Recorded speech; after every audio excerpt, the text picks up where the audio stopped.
The Hedgeless Horseman here. It's September the 13th. I guess it's technically still September the 12th in North America.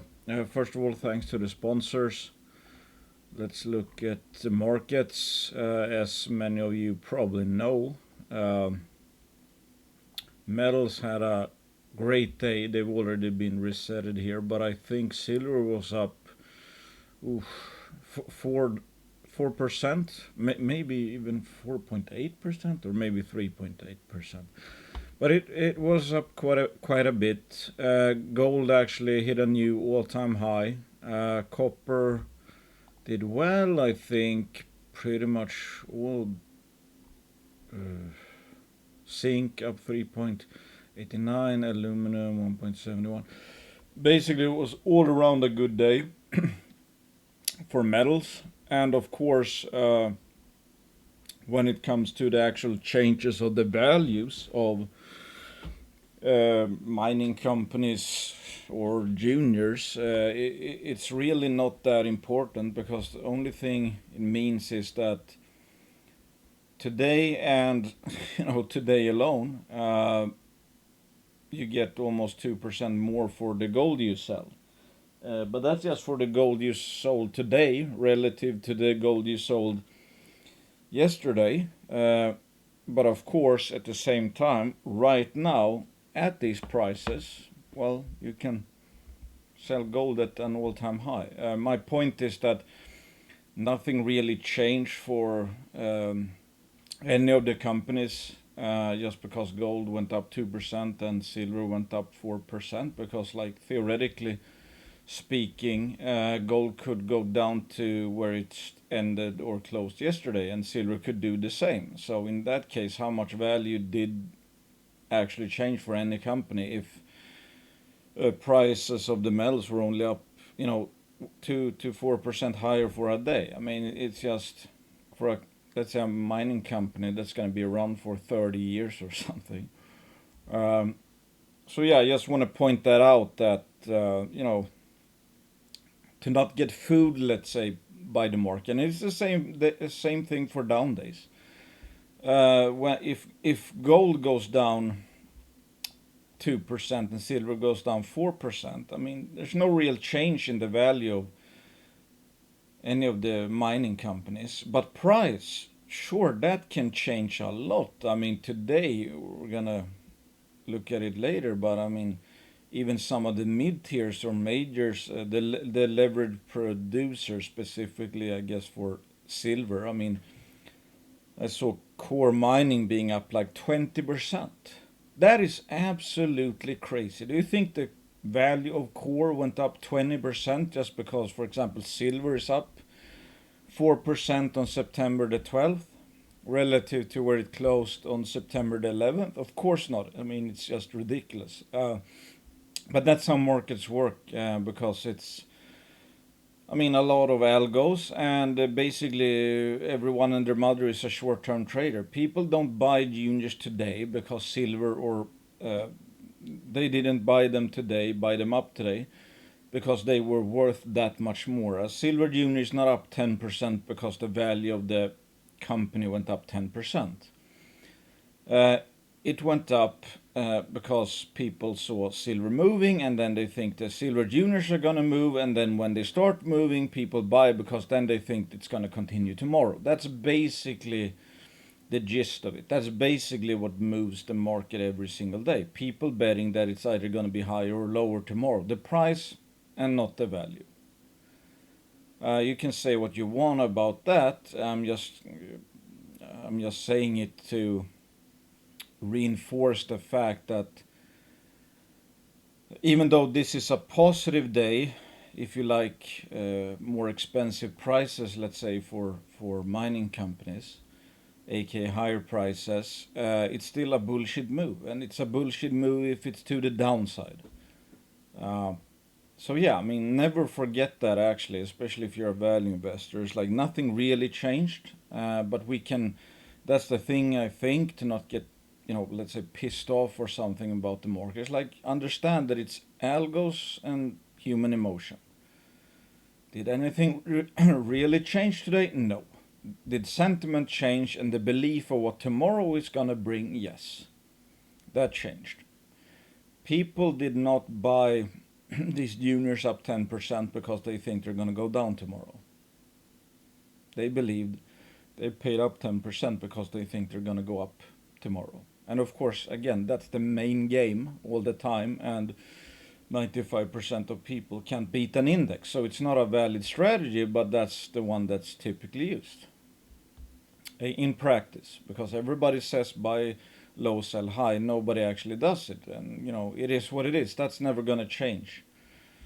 But yeah, I mean, obviously gold is looking fantastic. And it's just still almost surreal that the gold price has outpaced the junior equity in such a way. I mean, it wasn't long ago that it felt weird to, it felt very pumpy, let's say, by a junior to even include a $2,000 gold scenario. I mean, yeah, literally, it's like a few months ago. If you had, juniors highlighting, it's like, oh, a $2,000 gold, when gold was around, $2,000, then it would feel like, yeah, I mean, you're picking an all-time high, so it's like, yeah, of course it's gonna look good. I mean, all of a sudden, given how gold is moving, all of a sudden $2,000 is, 22% lower. That's very fascinating to me. And I guess the majors, they still have like the reserves are calculated, I think, based on $1,400 gold. So, you can kind of sense why, or let's say how much baggage, psychic, mental baggage, the mining companies have from the 2011 high, where cost basically kept up with the price of gold. I don't think, as far as I understand, when I've read about it, their margins up here was kind of the same as they had here, and we've of course had kind of similar problem with gold, that here up to this point, gold producers did well, and gold juniors even did well. Then when gold started to zigzag, inflation kept going up. So it's like, even though gold hit the same price, margins actually went down. But now gold is ramping again, and inflation is not keeping up. So today, the gold business has probably not been more valuable, in the last few decades, I would think. It's just crazy how valuable up and running gold mine is today. I mean, they basically are printing record cash flows, and you can still buy the future mines with the gold in the ground still, the developers, many for less than what it costs to actually prove up how many ounces they have or advance it to whatever stage. So it's kind of remarkable. I mean, I have never seen anything like it, and I listened to a recent interview with Frank Gustra, and he said the same. I mean, he hasn't, according to him, he has not seen a discrepancy like this between gold projects in the hands of juniors, the valuations and the price of gold, or the value of the gold business. And he's been in the sector since 1978. So from this period to here, he's never seen gold juniors this cheap. Just think about that. One thing to note is that the Beaver Creek Precious Metals Summit is up and running. I think they've just finished day 3. I remember, like, especially a few years ago, when, let's say, I didn't have as many contacts and didn't really talk to management teams and stuff like that.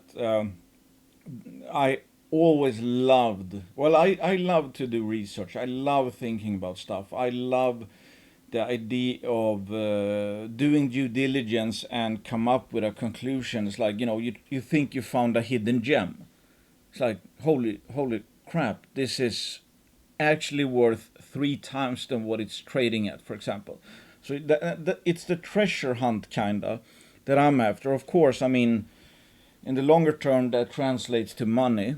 But it's not necessarily the money per se. It's the hunt for opportunities that I find most intriguing. I can research for 16 hours a day almost. Just read and think, read and think, read and think, compare cases to each other, yada yada yada. So I love this stuff.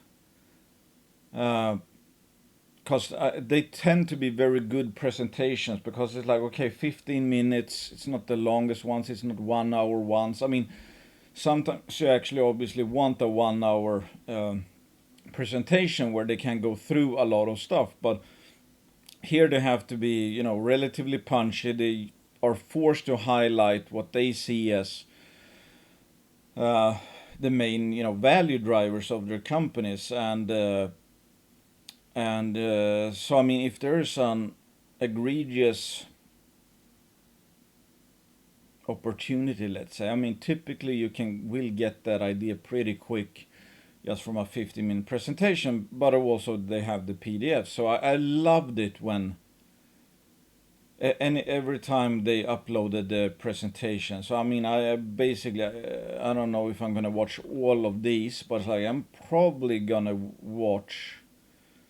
No, I'm not in a hurry, but I hope to watch 30% of all presentations, basically, because you never know. I mean, sometimes there's a company where it's like you've heard about it, or you owned it for a while, but that was way back when, and now they're whatever down 70%. So at face value, it looks like, oh, okay, this story has gone bad. But as we know, or you should know by now, there are a lot of intact stories out there that are simply down a shit ton because they have problem raising money.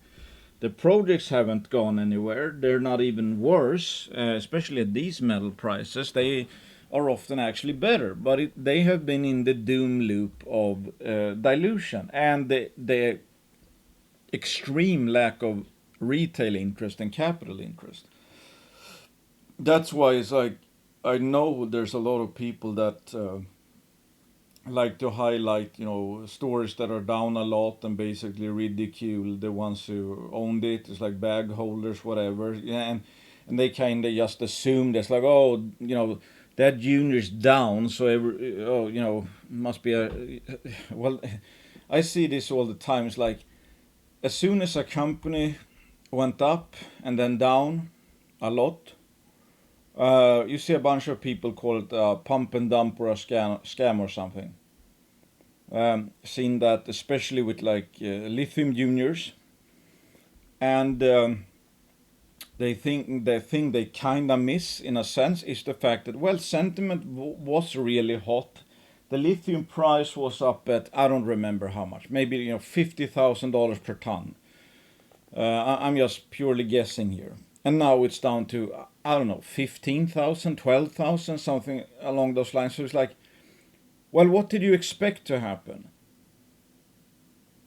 If the lithium projects fall 70% in value and sentiment goes down 80%, does it, is everything, and this doesn't just go for lithium, but any metal, does that necessarily mean that it was a pump and dump and it was a scam or yada yada yada? Or was it simply that they are trading in entirely different worlds? You can't even compare, let's say, lithium 2 years ago to the lithium sector right now, where I bet some junior might be selling whatever, close to their cash level, something along those lines. So like, you can kind of understand why stuff, especially in this sector, goes up and down a lot, and typically it has to do with sentiment. And when they go down and they go into that, the decreasing access of capital, and they still, try to, they hold out, they raise money because they try to push through it with results, for example. And when they get less and less, even, for their positive results, that's how you get these 80-90% crashes in juniors. And it's not because every single one was a pump and dump or something. It's just that everything changed in a major way over the last, let's say, 3 years. A company went from showing a lot of potential, let's say, sentiment was good, people were risk takers, to, I don't know, they missed at a target or something happened and they went into, the dilution doom loop. So every time they wanted to raise money to actually do some work, everybody was front running that, so that crashed the price 30%, and then they diluted at even lower levels, and then they go and do the same after their results don't get enough interest, let's say, to have the stock go up. So it's like this sector is harder than it looks, and it's like how hard can it must be really hard for management teams. And I kind of feel sorry for a lot of management teams. I mean there are a lot of shitty management teams out there as well, but they're human as well. It's like it's not like every mining company or junior just can't wait to fleece investors, or they wish that their stock was trading at 52 weeks lows. No, it's just shit happens. Shit happens. Sentiment changes, and I mean, if you listen to some people, it's been the worst sentiment in decades. So I mean, yeah, what I'm trying to say is like, don't be so quick to judge or cast stones, especially if you ridicule. I mean, the ones I see most frequently call other people bag holders for owning a stock that's down. And it's like you're sitting there and you're like, well, actually, I think that was a pretty good case. It's just that sentiment combined with whatever took it down. But like if you're so quick to ridicule and cast shit because people are quote bag holders, what does that say about? I mean, are you going to judge yourself by that metric? So let's say you buy a whatever company, the store doesn't pan out, and many of them don't, especially in the exploration space, because like success is what's it called? Not the rule, but the exception. So I mean, are you going to give yourself shit every time you lose money on a stock and basically erode away all your confidence? And at the end of the day, you don't even dare to make any calls, and that's also what I see a lot of people do. Like they shit on everybody else's quote bad calls because the sector is shit right now, and most people are down on a lot of stuff if they held it over the last 3-4 years, but they are not public with their own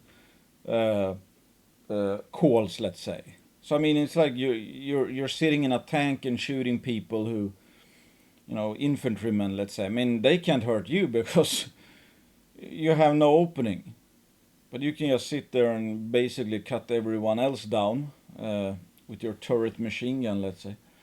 Hope this doesn't get flagged because of this, but I hope you get my point. I mean, live by the sword, die by the sword.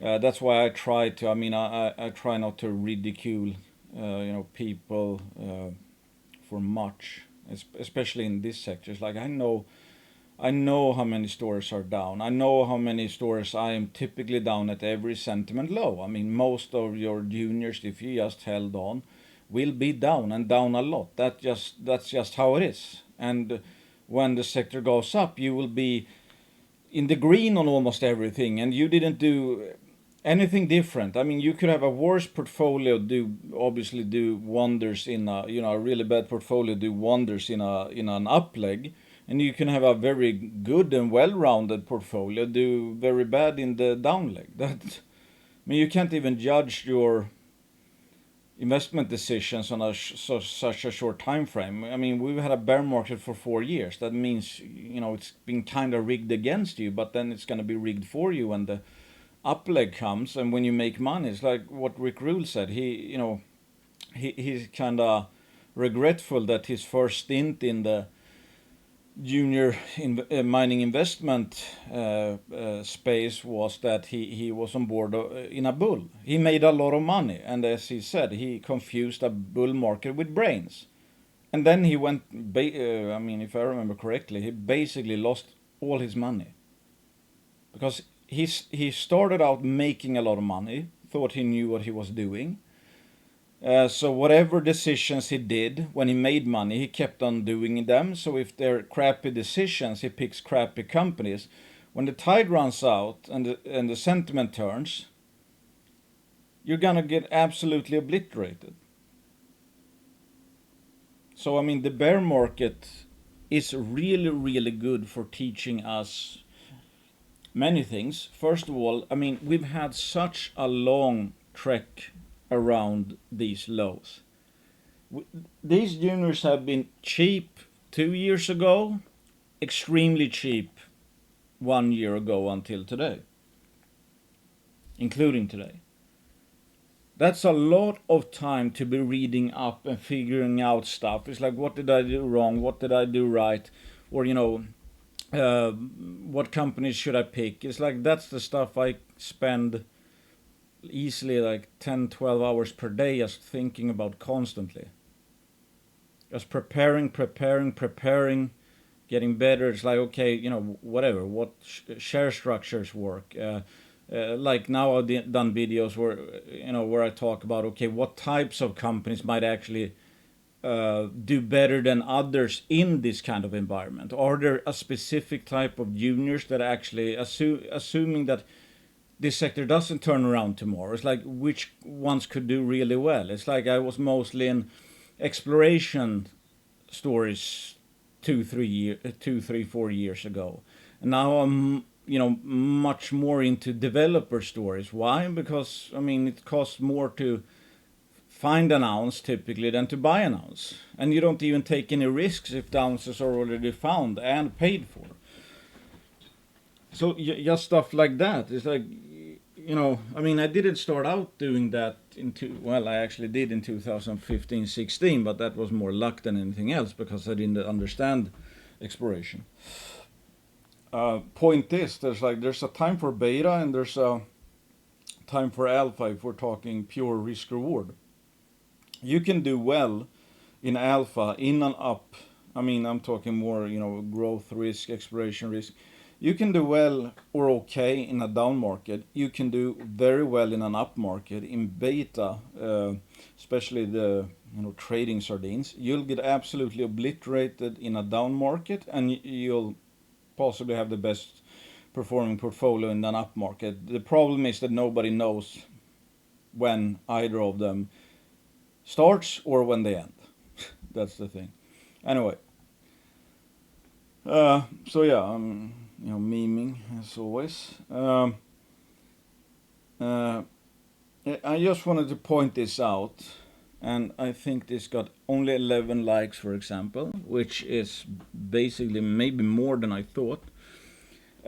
As some might know, I've shown some cyclical juniors where you have the major low in 2008, 8 years later 2016, 8 years later 2024, where they kind of hit the same extreme low valuation. So in a sense one could look at that and say, okay, so every 8 years this sector gets so cheap that when it starts to go up again, it won't be this cheap for the next 8 years. Meaning that once an extreme bottom is gone, you will not have a better future tailwind.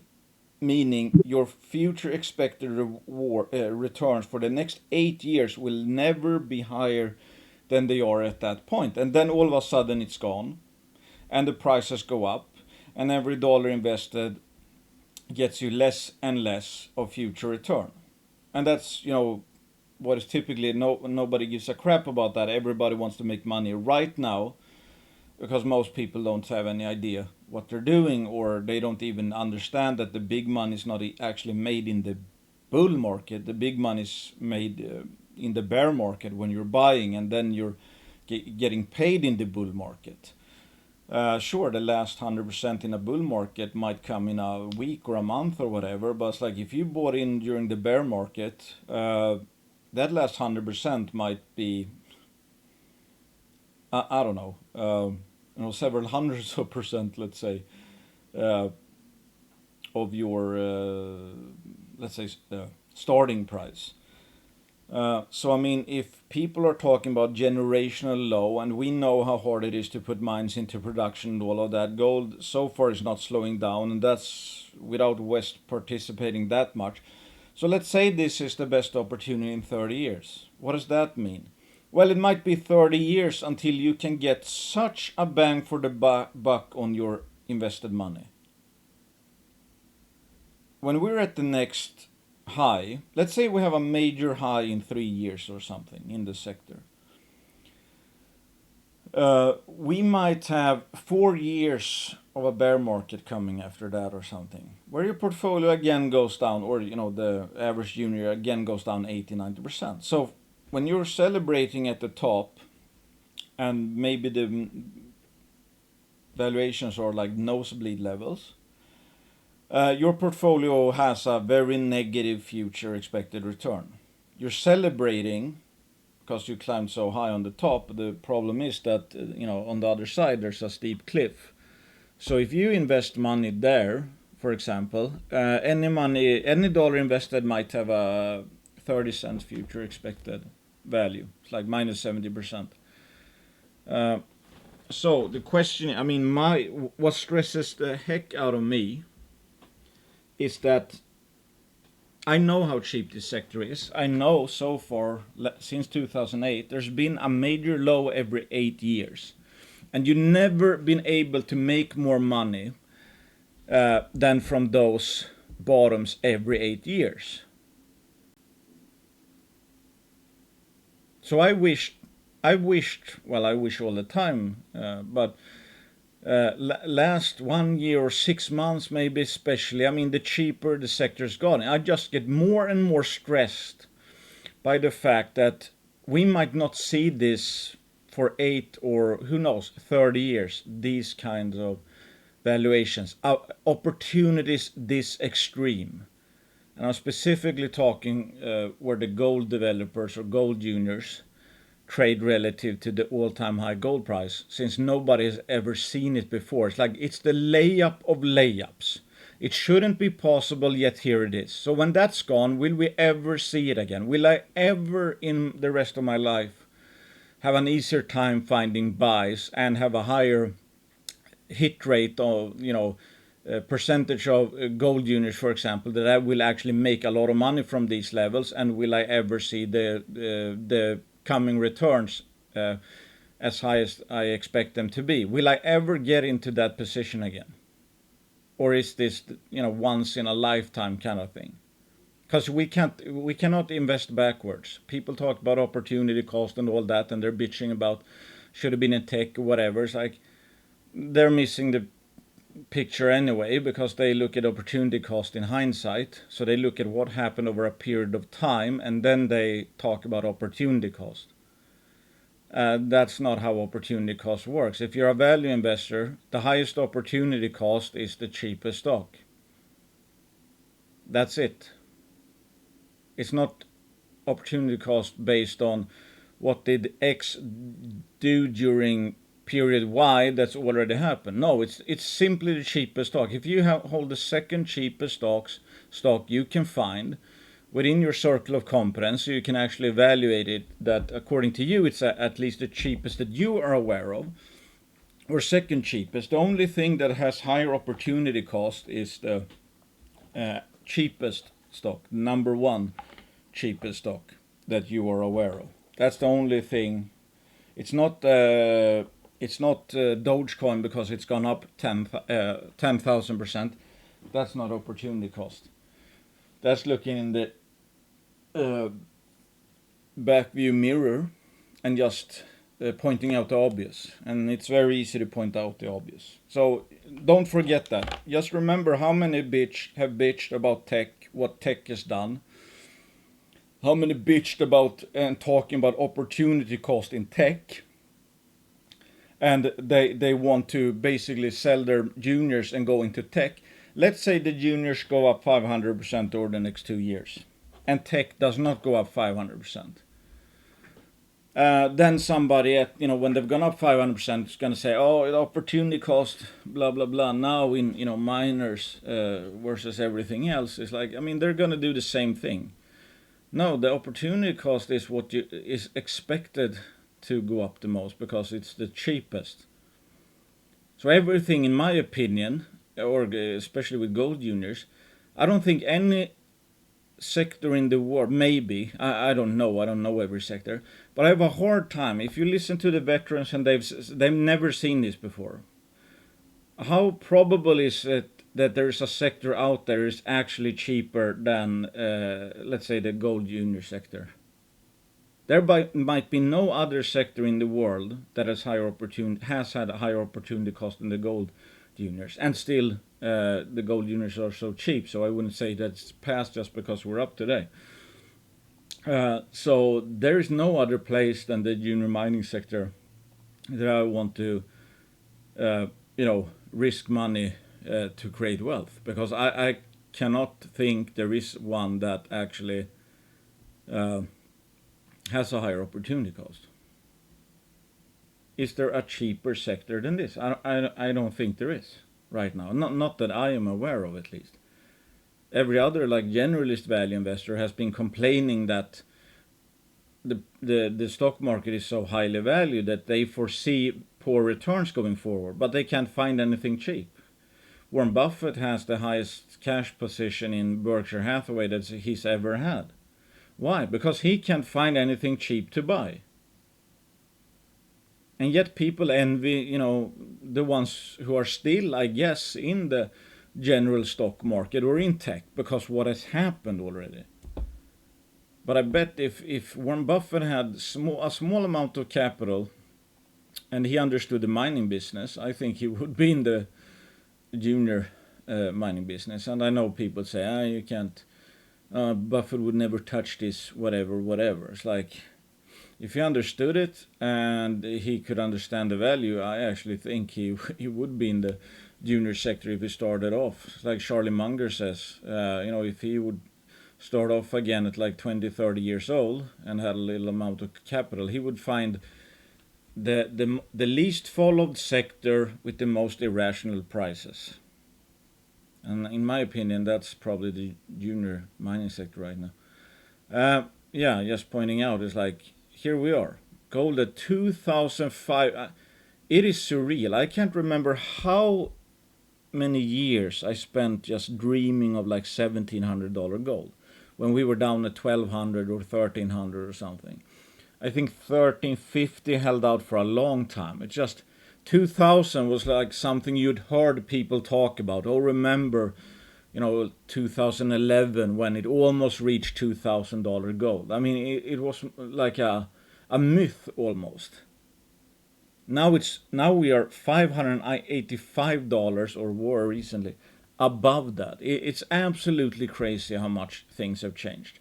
How fortunate we are. And again, I mean, typically, when you have a gold price at all-time high, a gold business at all-time high value, I mean the business value of a gold mine being all-time high or close to all-time high, it is absolutely insane that you can buy these future businesses, which is the juniors in the ground, because every mine in existence today is going to run out, so they have to be the future mines, the mines or products in the hands of the juniors, that you can buy them at multi-year lows.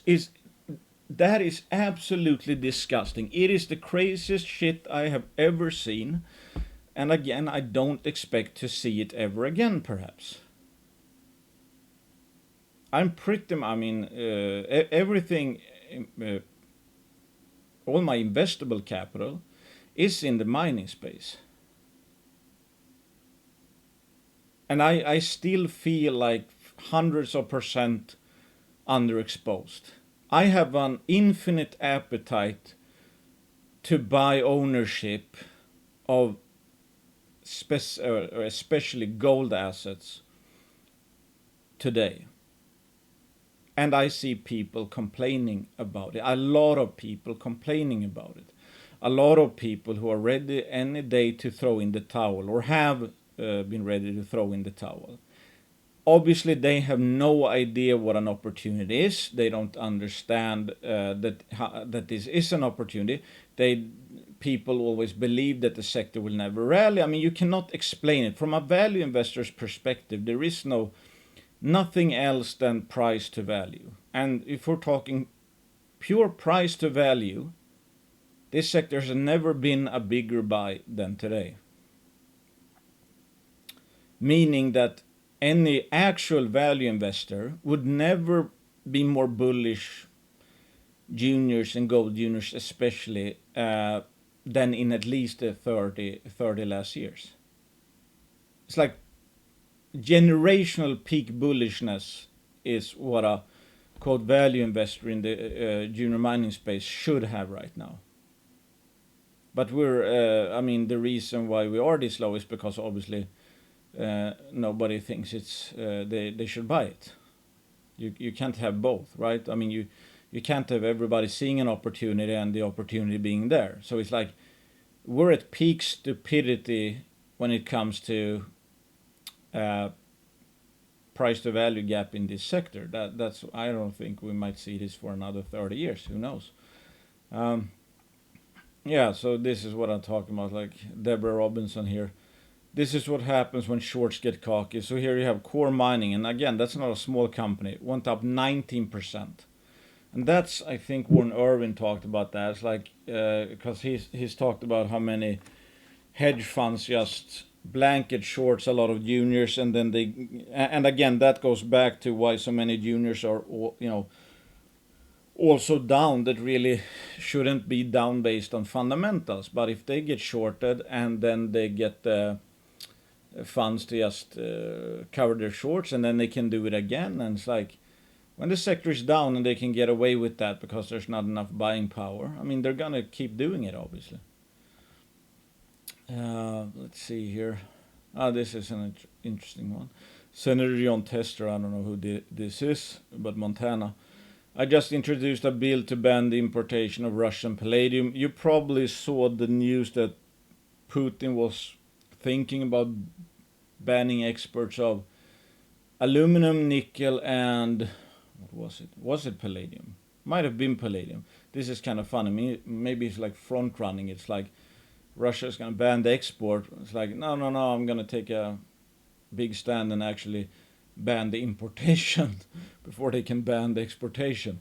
So I don't know, who knows, but it's like, okay, now you have basically both sides, the exporter and the importer, airing the possibility of banning trade with palladium. Too many Montanas like those at Stillwater Mine are losing their job because Russia is dumping critical minerals into our market, so we're going to fight back. If something like this would happen, I guess it would be a really big deal, and it would probably be a big deal for Stillwater Critical Minerals, which is the 20-odd million junior that's next to the Stillwater mine in Montana. This is kind of funny, I think.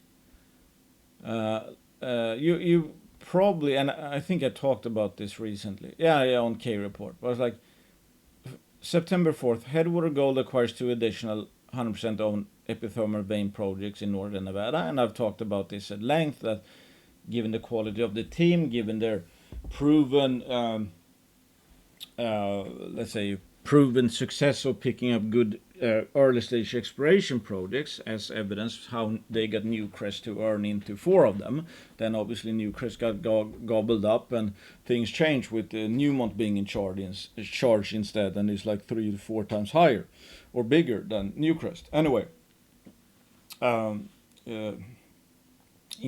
incredible hit rate when it comes to picking projects that interest a major. So they picked up 2 additional 100% owned, royalty-free epithermal targets in Nevada. I don't think the stock did anything. Okay. 9th of September, Headwater announced a strategic investment by Centerra Gold. That's a mid-tier. I think they have because I think they've been quite punished. But it's that's still a legit larger company that gives them money at a premium at 22 cents, no warrants, confirming that they have a good portfolio, giving them cash at a premium, so enterprise value went down actually. And it's 2 days later, I think it was yesterday. Was there any? I don't think I saw any volume. Maybe there came in some volume at the very end. $5,000, 5,000 shares traded. This was the actual news day. 2,300. I don't know if that's true. I actually bought some. I bought, I think, 12,000 at least. I don't know. Maybe it doesn't show out. I don't know which exchange I was buying. Anyway, it. I mean, talk about no competition. The company actually got cheaper when they acquired two projects and got vote of confidence and cash at a premium, so the price went down. Value went up, price actually went down. I mean, it's just absolutely crazy. This is so crazy. I mean, this is, in my opinion, one of the absolute highest quality early stage exploration stories out there. Look at the team, look at the inside ownership, look at the jurisdictions, look at the quality of projects, look at them now having the largest major involved, which is funding Spring Peak, plus a mid-tier that wants to invest because they see even more potential. Obviously, I don't think they took a position because they want to ride the Headwater stake in Spring Peak. I mean, that would be kind of funny if they actually did come in as like value investors, if you know what I mean. But I think they're more interested in like we would like a low sulfidation epithermal project in we want you to find one in Nevada because that's going to be worth a lot to us. And you have basically Bob and me, I guess. But yeah, I'm pretty sure it was the 9th I bought. Anyway, it's like one guy in the entire world that was willing and able to buy shares. And here was like one guy. I mean, I rest my case. How can we not beat this market over the long term? This is the dumbest shit I have ever seen. It is absolutely disgusting. I mean, it's gonna sound harsh, but it's like a retarded person, or it's like upside down world. I mean, you cannot make this up. Value goes up, and on the very day and the following day, price goes down. And nobody, well, one guy or two people put in, like, let's say 5,000 shares worth. And again, I also did, but added to my stash. I mean, I see. This is not the only one that's just ridiculous. I mean, trading in a ridiculous way. But think about that, please. Just think about how crazy that is. Do you think that would happen in Apple?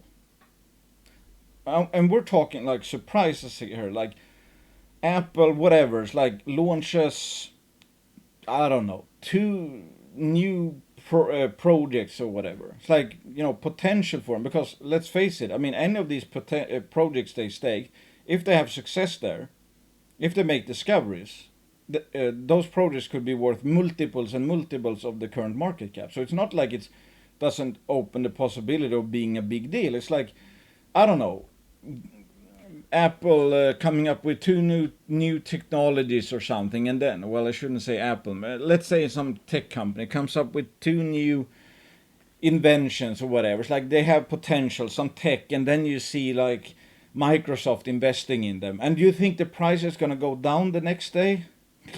No way. But that, again, that's because the sentiment is totally different, and that's a market with many eyes on it. Here it apparently basically did not, this news did not convince almost a single person on the planet Earth to buy shares, except today when we had the highest volume in the last 3 months, and it's up 25%, which I assume might come from Beaver Creek or something. So it's like, I guess Caleb had to literally have a one-on-one meeting and it's like explain everything, or it's like somebody didn't know about it or something. Who knows? Maybe somebody got their hand held or something. That's like a 3-day lag. Well, more than that if you count when they actually picked up the assets.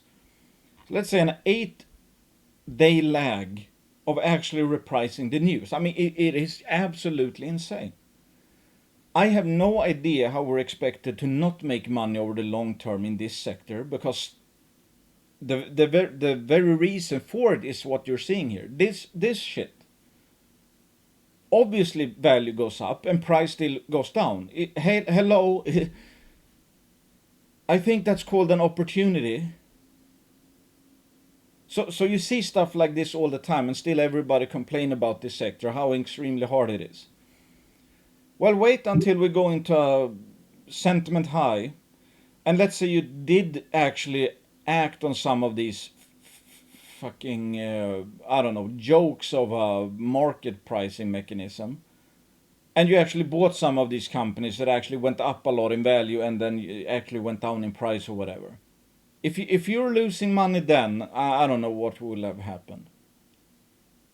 So that's the very reason. So this is a double-edged sword. The very fact that the market is rigged against us now, meaning that not even positive news, the market is not even smart enough or brave enough to actually give value to obvious value. Okay, that's in a bad sentiment environment. So then it's kind of rigged against you. Oh my God, it's like the story got better, but it didn't reprice, yada yada yada. But you do some, let's say, value shuffling or whatever. So you're not just being a victim of it. You're actually taking advantage of it, and that's going to show up in your future returns.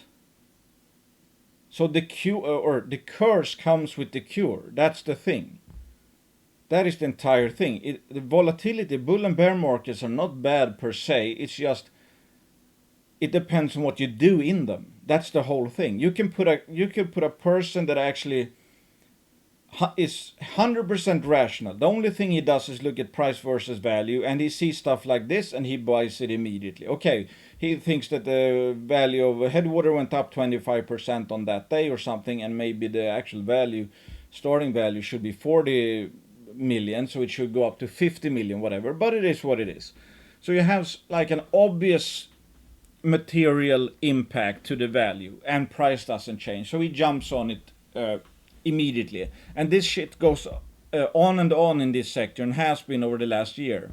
So you can just imagine how much of a quality portfolio you can have with some value shuffling. You're just stealing value because the market is not repricing value.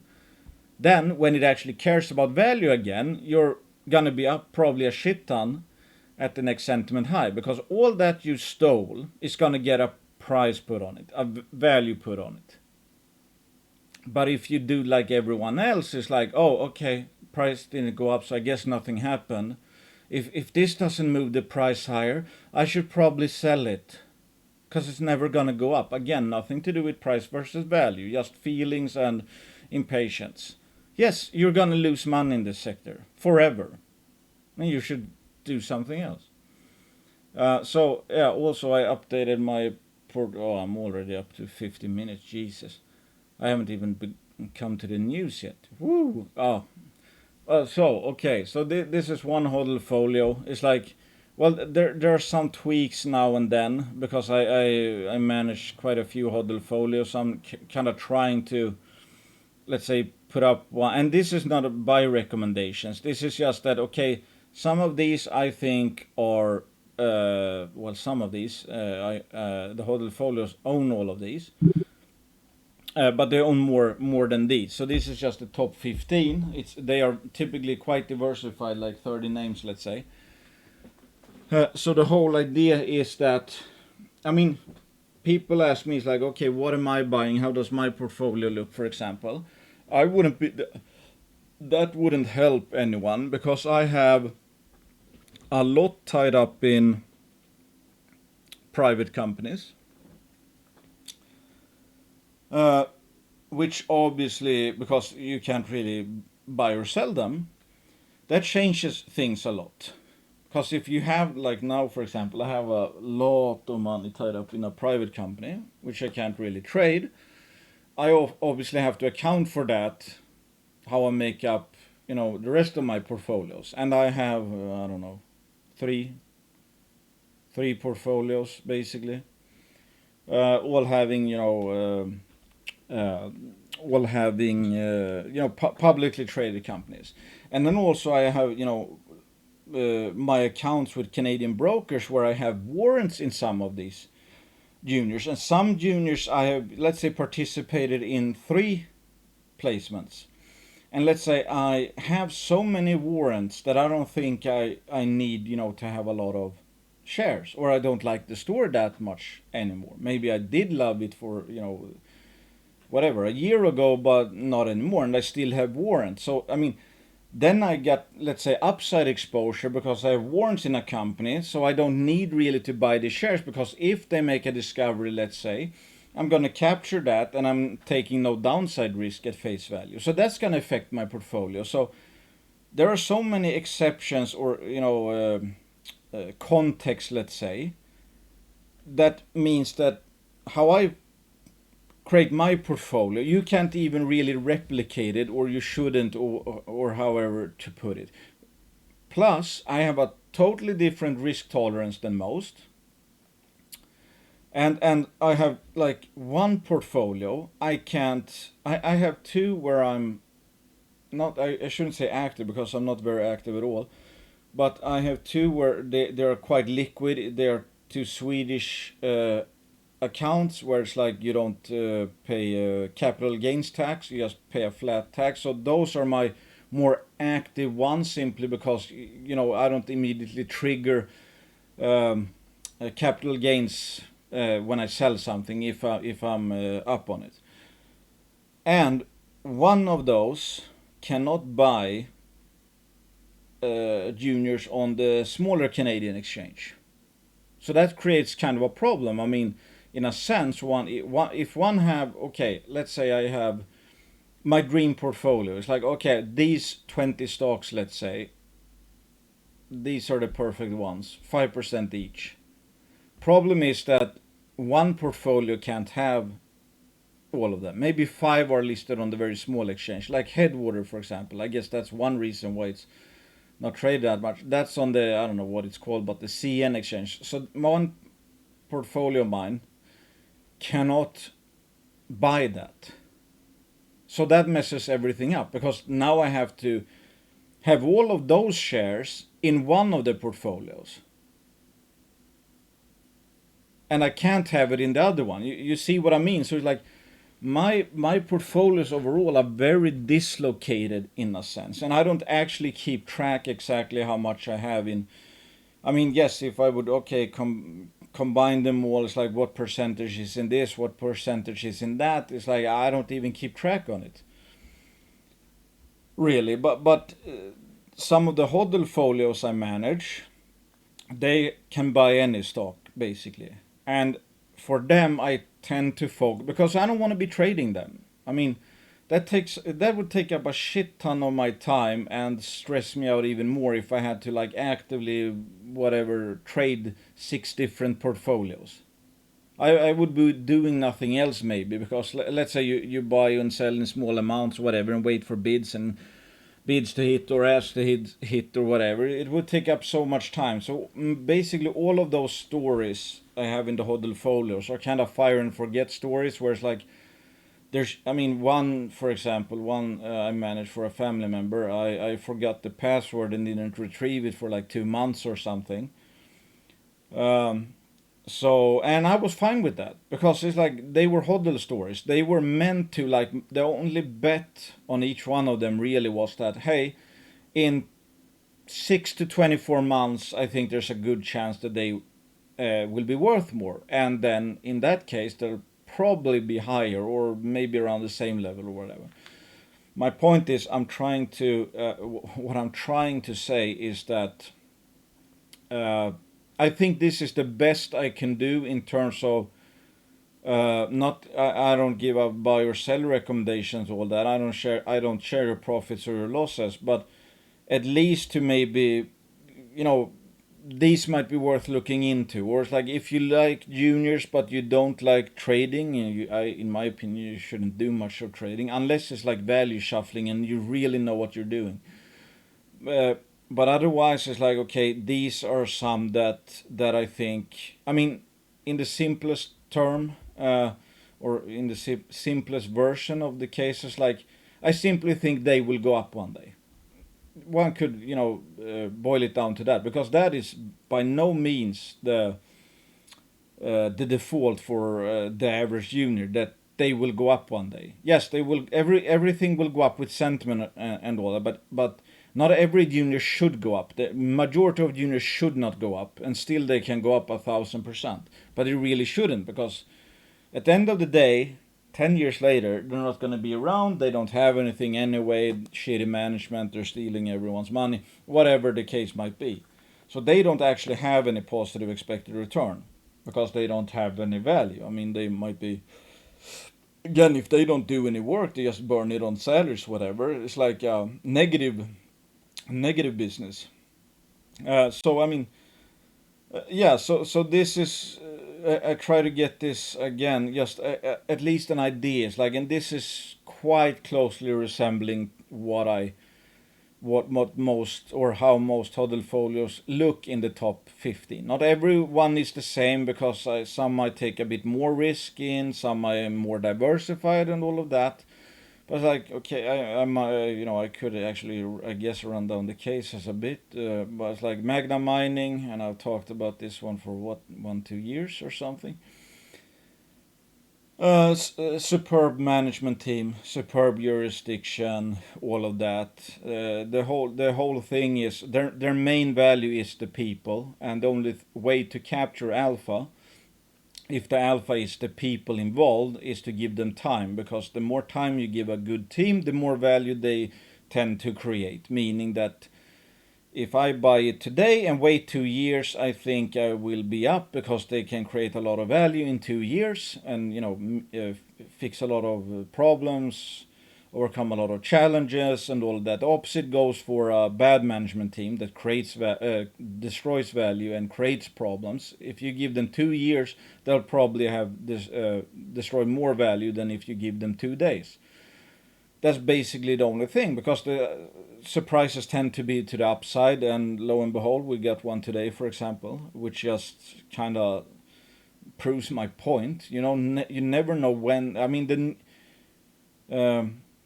which is what is typical. Is like the news is actually not when the value is created. The news is just communicating what value has been created from the last news release. Let's say it's just a summation of a period of time. I mean, in this case, it's actually a deal and all that.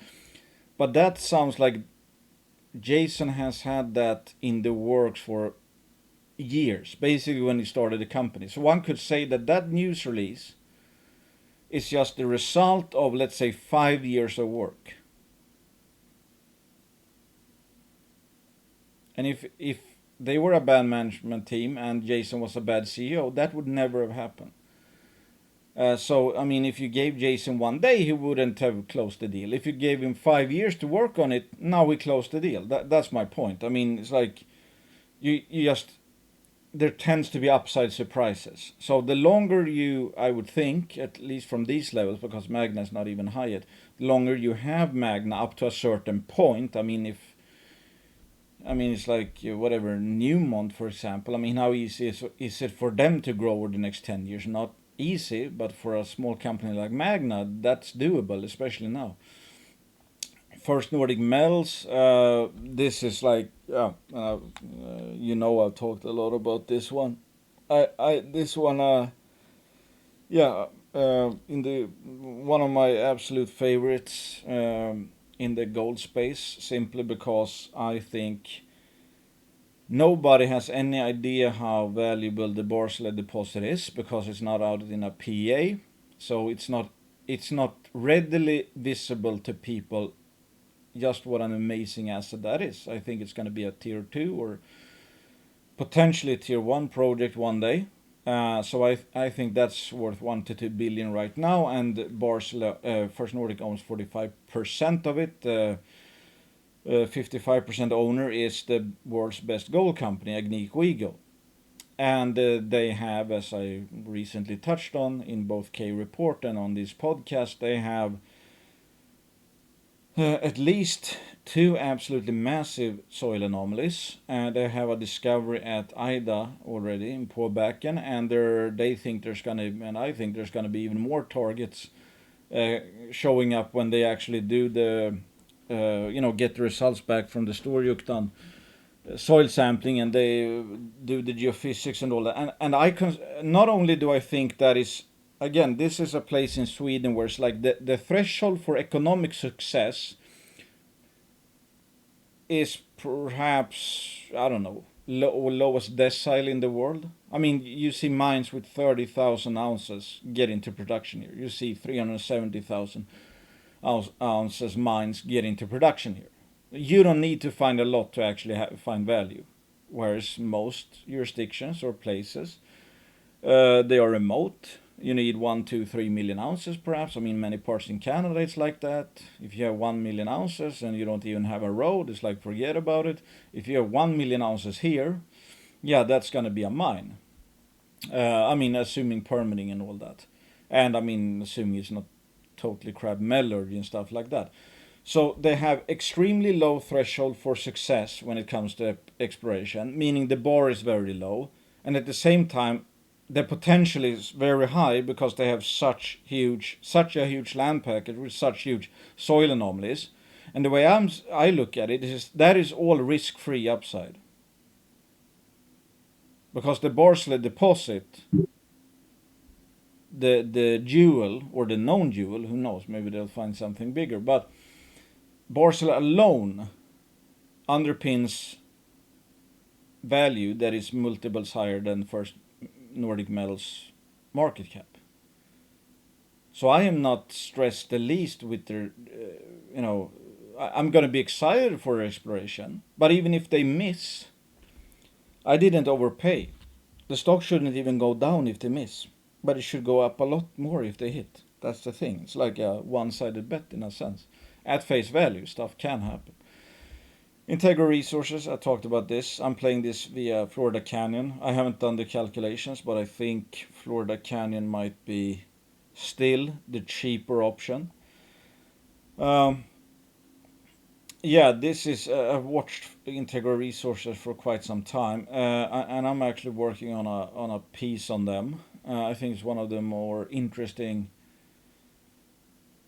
gold junior value plays out there right now. Excuse me. Especially like the jurisdiction, because I don't know, maybe Thomas Kaplan will be right, and the tier 1 jurisdictions will go into bubble territories one day, because there's a shit ton. I mean, everything is cheap out there, basically, that's decent or better, and there's a lot of cheap stuff in Africa and all of those places. The thing I always not come back to, but it's like, I mean, if you had a similar kind of success in Canada, which typically trades at a premium because Canadian investors like Canada, compare that, if you found that in Burkina Faso versus Ontario or Quebec, I mean, obviously you would want the success in Ontario or Quebec because that's going to get valued much, much higher. So if we get a sentiment bubble within a bubble in terms of the first world jurisdictions like US, I like to have that in my back pocket. That's what I'm saying. West Red Lake Gold. I've talked about this one recently as well. This is one, I mean, both of these are kind of new into the top 15 of most HODL-folios. And this is just, again, it's like proven success or proven ounces. Well, all of these have, it's like Magna Mining, proven resources, proven resources, proven resources, proven resource, planning to go mining 2025. And that's obviously kind of great. I mean, we know what happened to the last mine, but it seems they are doing a lot of stuff. And I think they have a... let's put it like this. I think they will make it work. So the question is, if we fast forward, I don't know, 12 months, let's say. I mean, forgetting all any exploration potential or whatever, it's like, if they get that mine up and running in 12 months and gold is at, I don't know, $2,500 or maybe $3,000, and they, start to having solid cash flow, based on the market cap today, let's add a bit of dilution. That is not going to trade for this market cap. And Frank Gustra, the big backer, has said that he wants to use this as a vehicle to become bigger. So kind of like Magna Mining, it's a buy and build type strategy. The ones you kind of want to have in a bull market, in a sense. You have the beta. You're taking advantage of the developer discount right now, and they're not too far off from production, and producers are not trading that badly. Developers are. So I mean, it's not pricing in that West Red Lake will have a working mine in a year from now. That is for sure. Snowline Gold, been around for quite some time in the portfolio. I mean, the way I look at Snowline, I mean, am I gonna get a 10-bagger from Snowline? It's not impossible. I have a somewhat hard time of seeing that, perhaps. I mean, from a development perspective, we know that hey, it's a long time off still because it's so remote and all of that. But at the same time, they have one of the best discoveries in the entire world over the last several years. They're gonna have, I think, 10 million ounces on the books sooner or later, and then they have a shit ton of exploration potential. So it's like, how many things can go really wrong for Snowline? It's hard to get no on permits or some key permits if you're not even trying to get them, if you know what I mean. So if you don't ask the question, it's hard to get a no. I don't know how much they're working on it though, but I mean they are doing a lot of studies in to front run that. So there might be some stuff that comes out just from permitting things that gives it a boost. But I look at it kind of almost as an optionality play, in the sense that I think the Valley deposit underpins the market cap already, so all the exploration upside becomes free. And obviously it has inherent beta as well. So I mean, if gold is at 2,500 or 1,500, that doesn't change the fact either that this is one of the best deposits out there. Because a tier one deposit is a tier one deposit if gold is at $1 or $50,000. So yeah, just quality, good jurisdiction, good team, a huge exploration potential. Valley alone could grow. So yeah, I think it's somewhat of a one-sided bet. Plus, it has the beta as well. So I mean, you could win big from sentiment and gold going higher. Well, big, but it's like you could do very well. And if they make some more discoveries and this turns into a true giant, where it's like, oh, we're looking at 15, 20, 30 million ounces. Yeah, then. And we go into a higher sentiment environment, you can imagine where that could trade then. Headwater Gold, talked about it. Excellent management team, huge skin in the game, cheap. I think they're up to 13 projects. They could be doing work and making discoveries for many years to come yet. It's trading like there's no chance of them making any discovery, even though Newmont has exercised phase 2 of Spring Peak, and of course Newmont is only after a tier 1 deposit, so I mean that would be in the billions. I'm not saying, I mean, they would buy out Headwater before proving it up to be that, but still, just a lot of irons in the fire. Don't need to second guess these guys. Kind of like, I mean, similar to Magna basically. The more time you give them, they'll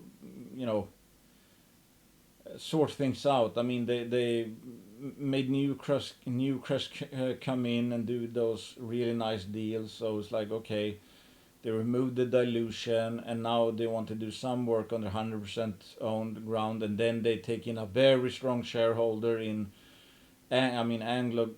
No, not. Was it Anglo? No, Centerra. I mean, Centerra is not going to be flipping any shares. They came in at a premium. There's no warrant. They get to do the work. So I mean, it's just what a really good management team does and what they can do, since they're so good at picking assets. Goliath Resources. This is, I guess, one of the more speculative, but it's just that especially in the short term. I mean, most of these, I think, are like, it's a matter of when, not if. They go up and maybe up a lot. Goliath is more a pure exploration play, but they've hit so many. I mean, they've hit in so many holes, etc., and still growing and yada yada. So it's like I have a hard time seeing at the end of the day that they're not going to have something of value that is worth more than the current market cap, and potentially much more. And they're actually one that's probably going to be one of the more exciting ones over the next 6 months, because they're going to be drilling up to 36,000 meters. So again, it's a bit speculative in the sense that you don't know what the assets are going to be, and they don't have a confirmed resource and all that. But I simply think it's a pretty high probability bet on high quality growth. Western Alaska, this is a. I mean, I think it's a tough one. This is certainly a case of a junior that got punished and stuck into the dilution doom loop. The project looks fantastic. I mean, they recently announced a step out hole. They hit narrow intervals but very high grades of silver, lead, and zinc. Uh, that looks like an absolute massive system, and it's like I don't really know what I was gonna say. What, or let's put it like this: if you look at what their project probably is worth, I would think it's many times, if we're talking potential and what they've already, well, potential plus what they've already proven. Meaning that this could be a massive unmined CRD system in Alaska. Uh, I don't know how much that is worth, but some of these large CRD systems, they've been mined for like 80 years or something. Uh, and with the grades they have, which is exceptionally high, that could become a very good mine. And I listened to the Beaver Creek presentation by Kit Mars, and I think he said, from talking to different, like let's say mining companies, that they would like to get the resource up to 125 million ounces AG equivalents. Like, then it's big enough that you could actually build a mine there. That's the threshold. Because let's face it, even if you had, I don't know, 200, well, take gold equivalent, 200,000 very high grade gold. I mean, even if that gold was at 30 grams per ton, and you were gonna make a shit ton of money on it, like, are you gonna develop that if you have a whatever? I'm just coming up with something here, like 3-year mine plan or something. I mean, nobody wants to build a mine and then it's like, even if you make money on it, and that's all there is. So if they showed us like 125, it's like, okay, we're talking whatever, 10 years of production, and then it's a CRD system. It's like, could be a lot of growth left. But it's not been that exciting because of the hard. It's not cheap to drill up there either. So we're waiting for 7 drill holes, and then we know kind of that the market. Well, they will need to raise for the next season after that. So that's the thing with these. That's why the valuations tend to be so distorted, because you have the actual geological value, let's say, of Western Alaska, I think is a lot higher than the market cap. But since there's not enough retail to keep the market honest, and has not been exciting enough, and you have had these, well, there's going to be a race soon, so might as well short it or whatever and buy it back. So it's like, it just gets punished. It hasn't been able to create that excitement that get people to buy it up and kind of overwhelm the boredom or the, let's say, shorts or whatever, who wants to get in a placement. So that's why it's so hard to say where, like, okay, where's Western Alaska going to trade anytime soon? Because on one hand, it should be much higher. But if you know how the market functions, you can kind of see why it's had a hard time. I-80 Gold, but it's like, yeah, this could be a growth story for years to come. and there's not many, high grade silver options out there. Sure, they are actually, polymetallic like CRDs tend to be, but still, the resource grade was almost 1 kilo silver equivalent per ton. I-80 gold. I haven't actually kept too up to date with this. I just know, their sunk costs are incredible. They have infrastructure that's probably worth double the current market cap, even though I'm not 100% sure what the current market cap is. Multiple assets in Nevada, multiple discoveries growing, and yeah, so it's like I've heard many different versions of why I-80 Gold has had such a tough time. I listened to Rick Rule. He said that, well, Equinox has been selling because they needed the money. Equinox unfortunately doesn't have low cost. Their ASIC is like $2,000, and they were building the big green, what's it called? The green rock project, I think it's called, which is going to be one of Canada's largest gold mines. So one can understand why they've been selling. So there might be a lot of artificial stuff in a sense, forced selling, motivated sellers, and they, done some races, and I don't know if they mess some things up in the operation as well. But basically, it's been mostly a bet on, hey, they have tens of millions of ounces of gold, 100 million ounces of silver, a lot of infrastructure, a lot of projects in Nevada that must be worth more than the current market cap. So it's quite a simple one in that sense. Home run resources. Excuse me. The only unconventional mining company in this one, because it's, in a sense, it's a mining company because they have silica sand deposits in Brazil and Canada.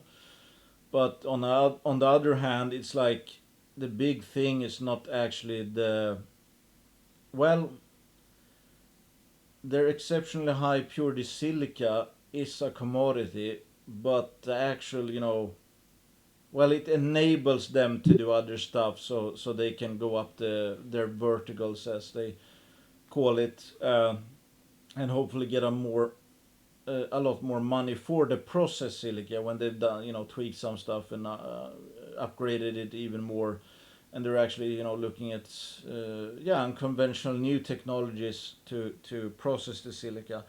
And I hear and read all the time that, solar energy is kind of exploding. Obviously, semiconductors use very high purity silica and all that, and AI and yada yada is exploding, and you can read articles like, the world is running out of sand, etc. There's a lot of different sands. You don't need you don't need 99% silica sand to, put sand on a beach or anything like that, but that's not what they want to sell either. So this is one very, in my opinion, exciting, one of the maybe more exciting ones, because like it's unconventional. I don't honestly fully understand all the technologies and all that. But the case is, I can see that, they have exceptional purity. They've made some very significant news releases, like LOIs with CEMEX in Brazil. They're in the right time, in the right place. They, solar sector needs a lot of glass and silicon. Those are the two main components by weight and value in a solar panel. That's silica and silicon, which comes from obviously silica.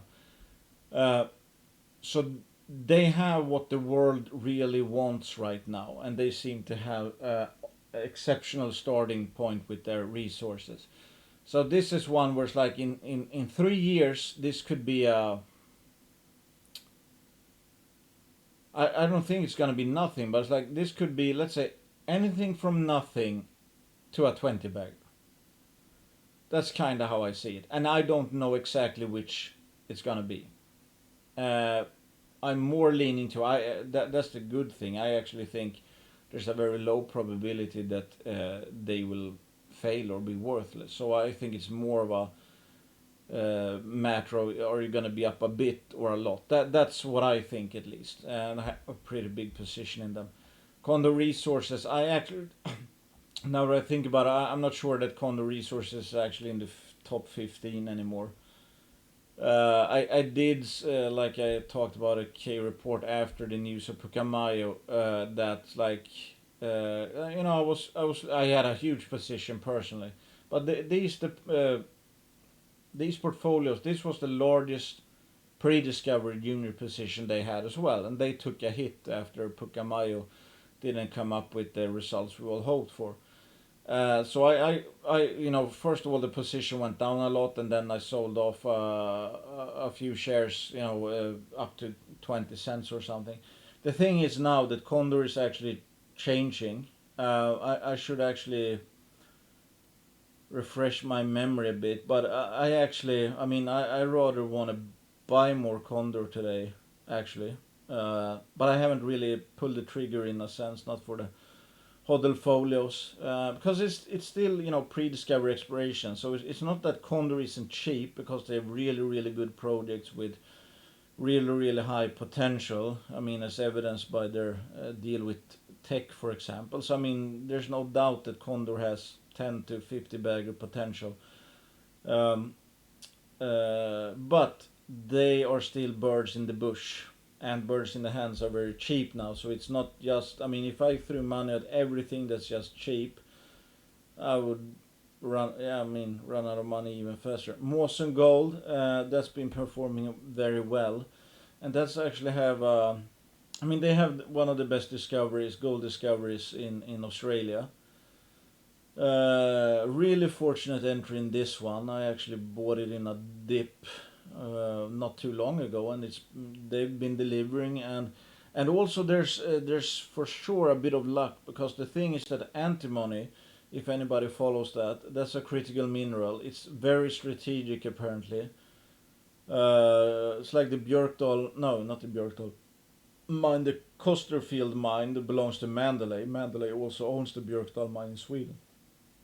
But I think that mine, and that's not a big mine, but it's a high grade gold and antimony mine. I think they are the largest supplier of antimony in Australia, at least. I think it's maybe it can't be the Western world, I don't think, but uh, the gist is simply that antimony is very sought after, it's very strategic, it's very critical, and Musings Gold has a gold antimony deposit. And antimony, I think, has doubled or something over the last 6 or 12 months. So they have a huge tailwind from that, and that should also very much help with permitting, because this is like national security for, uh, well, not only Australia, but it's like for NATO, for example, or like the Western war machine, let's say.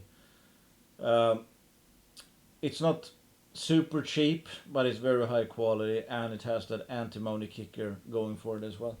Altamira, watched the presentation recently. They're somewhat in the same situation, I would say, as Western Alaska, where it's like their projects and their assets are worth a lot more than the current market cap. In my opinion, there's no doubt about that. They already have 700,000 ounces. They're barely scratching the surface at Maria Bonita. They're coming up with new targets that might, who knows, be even bigger. They have three very large land packages. They have a bunch of, they have 700,000 ounces open ended of gold at the central deposit in Cajueiro. They have the Maria Bonita discovery in Cajueiro, or however you pronounce it. That is still, I mean, they're still just scratching the surface there. They're coming up with many new porphyry targets there around that area. Plus, they have the Mutum project, or that's actually the target within the. Where is it? The project that's called Mutum. Anyway, northwest of Cajueiro, there's a huge land package with gold shedding all over the place. Who knows what that could host, but there's gotta be, I mean, if you have that much placer gold everywhere, if there is I mean, what could the sources be? I mean, it's barely been touched. Huge potential there. Santa Elena to the southeast, huge potential there as well, because they have a bunch of porphyry targets. with that said, I don't think they will necessarily be drilling it. So that's the thing with some of these juniors, where it's like, their targets are absolutely legit. They absolutely have potential, so they absolutely have risk-adjusted value. It's just that, well, if some of these juniors are not really going to test the targets anytime soon, there's no way for the market to get punished by undervaluing it, if you know what I mean.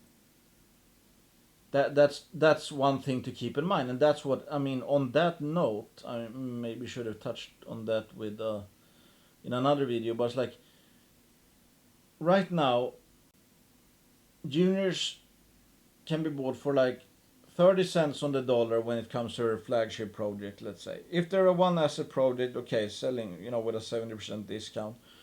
Multi-asset juniors, you get all the projects outside the flagship projects for free, plus you get a huge discount on the flagship project. So you obviously get more stuff for free the more assets they have, because they're not discounted at all, unlike a huge discount only on the flagship asset.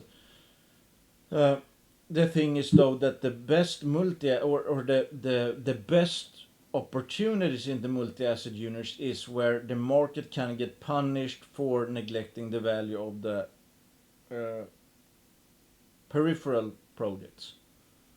Again, you can have a junior with 100 projects trading for nothing. If you knew they were not going to be tested in the next 40 years, even though they have obvious value, there is no threat of them, of the market getting punished. Because the idea is, with, especially if we're talking exploration projects, is that take Inflection Resources or Headwater, for example. Actually, Inflection is below there. Take Inflection or Headwater.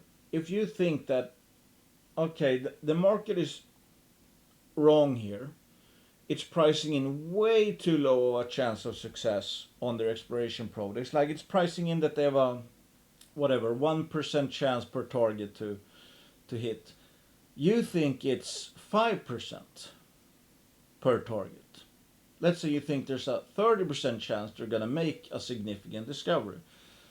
I'm just coming up with a number now, of course, and nobody knows what it is, because it's either 100% or not, if you know what I mean. I mean, the Schrödinger's cat, it's not going to be half dead, it's either dead or it's alive. They're either going to make a discovery or not, so it's black and white in reality. But investing is like Schrödinger's cat. We have to make a expected value guess, or risk-adjusted value guess, based on what we think the probabilities are of the cat being dead or alive. Anyway, so let's say we have a 30% chance of success, and it's pricing in a combined success chance of 5% for all the, combine the amount of targets. So in that case, we assume there's still a 70% chance that they won't make a significant discovery. So in 70% of the time, 70% of the cases, you would get a negative outcome. Then it wouldn't look, I mean, if the market was super cheap and was pricing in a 5% chance of total success, a 5% total chance of success of making a discovery on any of the many targets,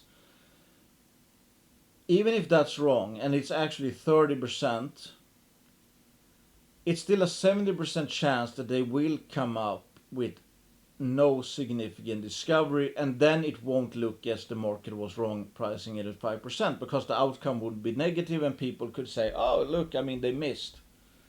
Oh, they didn't make a discovery. Oh, it was never cheap because they didn't make a discovery. That's obviously how most people think, but that's not how you should think. Because the flip side of that coin is that there's a 30% chance that they actually do make a discovery. And if they do make a discovery, from the valuation they are trading at now, aka pricing in a 5% chance of success, you're going to be rewarded 6 times more than you should. That's the thing. It's not necessarily that, these early stage exploration plays, they're so cheap, so that means it's a guaranteed win. No, if they are indeed too cheap, it just means that in case of a win, you're gonna get much more than you should, because the market was overly pessimistic and nobody knows the exact odds. That's where, we have to have some kind of form an opinion. But that's why I like to use just pretty simple math. It's like, okay, Headwater, whatever, 13 projects or something. Oh, their EV is like 13, or let's say market cap 15. It's like $1 million potential reflected per project. I mean, does that sound right? That there's like one, that's not accounting for dilution, but that's like, there's a 1% chance per project that they will find something worth 100 million. Uh, that's at face value. That's non-dilute, because it cost and it takes dilution to actually prove it up. But let's say we double the dilution, for example, we say 30, so it's 2 million per project. Okay, so there's a 2% chance priced in of them finding something worth 100 million, and they're not after something worth 100 million. They're after something worth a billion. So it's $2 million priced in of what they see as a potential 1 billion project. That sounds very low. That's 0.2% chance of success. And let's cut that in half, whatever. 0.4% chance of success of finding something worth 500 million if we assume 100% dilution. This is a simplified way of doing it, obviously. Anyway, you can slice it many different ways. I still cannot come up with really a scenario where it makes sense, some of these valuation, where it's like the market is de facto pricing in, even with relatively conservative estimates. A, it's not pricing in that the sentiment will ever change. B, it's not pricing in any reasonable chance of success. It's pricing in a snowball's chance in hell that they will make a discovery at any one of the targets. And I don't think people of the caliber that, for example, Headwater and Inflection have, would pick any project if they thought there was a snowball's chance in hell to make a discovery there. That is the simple math. Just look at what is the market cap, what are they after, what's priced in, and again I come back to the fact that does not mean, just because I think Headwater and Inflections are dirt cheap doesn't mean I am 100% gonna make money on them simply because they are cheap. It just means that in case of success, which I think is more probable than the market is pricing in, and because I think it is more probable, I think there is a chance they will make a significant discovery, and if that happens, I'm gonna make a lot more than I should, because the market was way too pessimistic. That's it. Just risk reward, risk adjusted value, whatever you want to call it. So yeah, I basically touched on the Inflection Resources. I actually was gonna cover their news as well as Magna, but this video is getting long in the tooth already. District Metals, I'm actually also not 100% sure if it's in the top 15 right now on average in the HODL-folios. But this one is, well, it's a special situation in a way.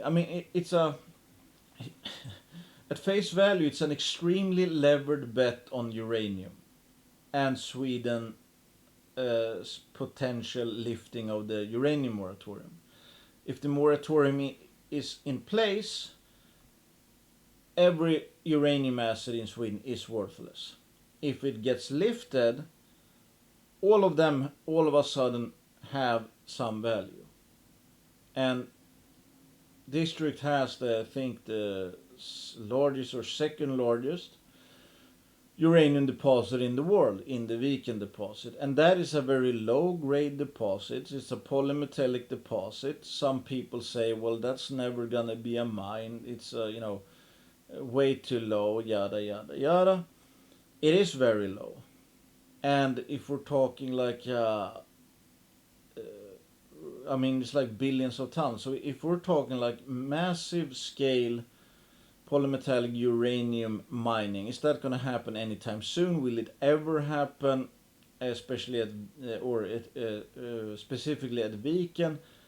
I don't know, but they have many more targets as well, or many more projects as well. Um, will none of those do none of their uranium projects have a chance of actually becoming something? No, I think they have a chance of becoming something. So it's very much a Schrodinger's cat within a Schrodinger's cat in a sense. First you have the moratorium. Then regardless of what chance we can specifically have, let's say, of being monetized in a way, it doesn't change the fact that it has simply huge psychological torque to the price of uranium, because they have the second largest uranium deposit on planet Earth right now. So if uranium shot up to whatever, obviously that changes the, you know, inherent value of the second, billion ton uranium deposit. Uh, Plus, also, what I really like is that they have three really nice base metal assets. Tom Tebow got ventured in a joint venture with Boliden. Boliden are very, very good at exploring for these types of deposits, because it's like they're exploring Garpenberg, or in Swedish we would say Garpenberg type deposits like VMS. I mean, I'm not sure everybody there is a consensus on exactly what they are, but they are in the Garpenberg area. So I think they own 15% or will own 15%. Now I can't even remember, of the joint venture, which is Stolberg plus Tom Tebow. So you hear 15%. It's like, well, 15% of a Boliden operation is certainly worth more than the current market cap of District Metal. So it's not like, oh, it's only 15, so that's not going to be worth anything. Yeah, there is. And plus, they have Svärdsjö and Gruvberget, or Gruberget, as some say, as well. And they're not of focus right now because the main thing is uranium. But I guess what I'm saying is that there's a lot of facets to District Metals. There's major backing in the background where they have the joint venture. That's obviously worth something, maybe quite a bit, could be worth a lot. You have the uranium angle, which we still don't 100% know what's going to happen. But that could obviously, honestly, I have no idea what happens if they lift the uranium moratorium. Because again, it's like, yes, Viken is both, let's say, a bad asset and a big asset at the same time. And it's like, highest beta to uranium in the world at face value. And then they have other uranium projects, many other uranium projects, plus two, in my opinion, really good looking base metal projects in the Bergslagen area. So if we're talking, if we even forget about the uranium angle, which is actually the main angle right now, I think District Metals has a really nice project package. But it's not the, I mean, just, yeah, underpinning it, let's say the JV with Boliden and their other two base metal projects. But that's not actually the main core. So it's like, I could see how it's, well, let's wait for what happens with the uranium moratorium. If that gets lifted, all of a sudden they actually have a bunch of uranium projects that are worth something. And oh yeah, that's one thing I think Putin said, that they were thinking of banning the export of uranium. So it's like, uranium is probably going to be quite critical. I think they're going to lift the moratorium first of all. And I think there's going to be some dealings with uranium in Sweden. Do I think Viken is going to be a uranium mine anytime soon? That I kind of have a hard time seeing. But they have other projects as well, and they still have the beta, whether it's gonna get built anytime soon or not. Yeah, so that would be it. Maybe I should have. Yeah, these are some. I mean, if I list everyone, I mean, some I actually, let's say, sell out or whatever. I try not to do too much in these HODL folios, but here you can get a sense and like some comments. I mean, I-80 maybe is one that I actually, I don't know if it is in the top 15. Because it's not that I doubt, it's not that I don't think it's very, very cheap. I mean, at face value, it might be the deepest value play here or something. It's just that it's quite complex. There's not an obvious edge for me. I don't even know exactly what catalyst I expect for it to, let's say, revalue, outside of sentiment, for example. I just don't feel I understand and know enough about the story.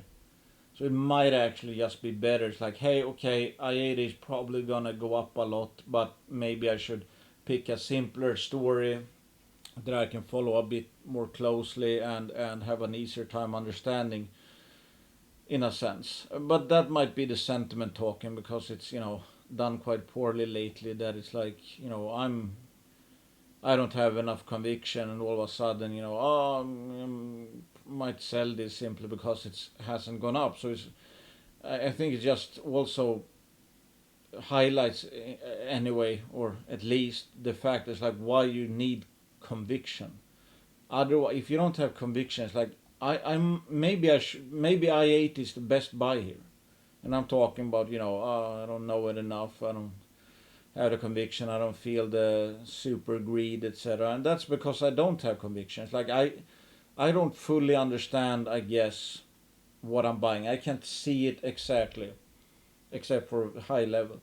Anyway, that's about it. Thanks for listening. I'll cover the news in another video. This was just friggin' long already. And oh, maybe I should just point out, like, I do not foresee the HODL-folios having the best performing portfolios out there in the. I mean, if we go into a proper bull anytime soon, there's for sure gonna be shit coast that is gonna outperform many of these. But that's again not the point, because like, well, I should cover that in a different video as well, I guess. My point is that this is a portfolio that's not made to have a chance of becoming the best performing portfolio in a bull market. This is these are portfolios that are meant to like have a very high chance of good returns in the future, almost regardless of what the gold price does.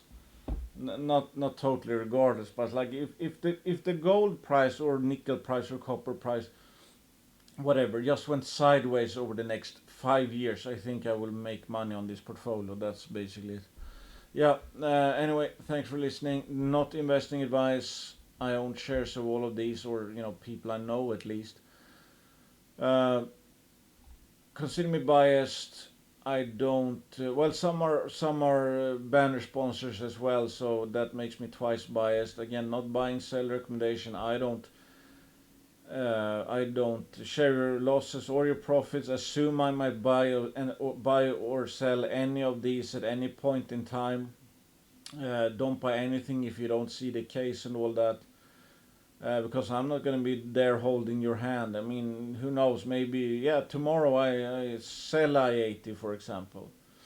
And it's like, oh, okay, you bought it, and then it's like, oh, well, you sold I-80. Should I sell? It's like, everybody has a different risk tolerance, whatever. You might read up on I-80 and see something I totally don't see right now, because I actually, yeah, again, I haven't kept myself up to date to the story. So maybe this, if I were to sell I-80, maybe that's the worst mistake I can do right now. Nobody knows, really.